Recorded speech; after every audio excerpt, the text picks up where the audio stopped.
BCCI ने MS Dhoni को एक पत्र लिखा और 2026 T20 खेला जाएगा, उसमें काम करने के लिए मेंटर तरीके काम करने के लिए पत्र भेजा है, जो कि अब तक धोनी की अभी कोई रिएक्शन नहीं आई है कि यह काम करेंगे या नहीं करेंगे।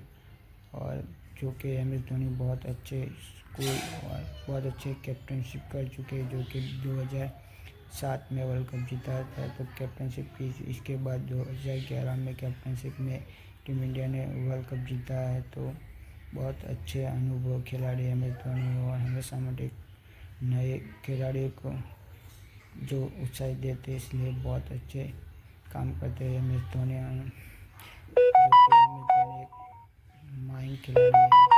और गौतम गंभीर की बात करूँ तो गौतम गंभीर एक अच्छे कोच तरीके अब तक वाइट बॉल में बहुत अच्छा प्रदर्शन करके आए, चैंपियन ट्रॉफी हो या T20 में बहुत अच्छा तक जो कि अफ्रीका को हराया। इसके बाद इंग्लैंड को बहुत अच्छी सीरीज जीते हमने घर पे। तो वाइट बॉल में बहुत अच्छा उभर के आ रहे हैं गौतम गंभीर कोचिंग में, जो कि एक साथ दोनों ही हो गए, गौतम गंभीर और MS धोनी। और दोनों ने अब तक जो कि 2007 वर्ल्ड कप और 2011 वर्ल्ड कप जीता है। और दोनों बहुत अनुभव खिलाड़ी है, कोच तरीके और मेंटर तरीके। और जो कि MS धोनी ने अभी तक कोई पोस्ट या कोई बात नहीं की कि टीम इंडिया के लिए मेंटर तरीके काम करेंगे या नहीं करेंगे।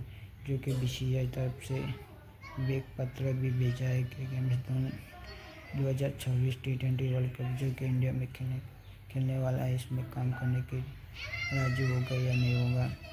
जो कि पहले भी मेंटर तरीके काम कर चुके हैं MS धोनी 2021 या 22 में।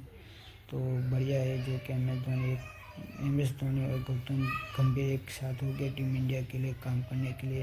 तो बहुत अनुभव खिलाड़ियों को मिलेगा और जो अनुभव खिलाड़ी के पक्ष में होगा हमेशा मटे। और खिलाड़ी नई ऊर्जा के साथ बैटिंग या बॉलिंग या जो फील्डिंग के लिए बहुत योगदान हो गए, जो कि MS धोनी और गौतम गंभीर एक साथ देखने का चांस भी मिलेगा, जो कि टीम इंडिया के लिए काम करने के लिए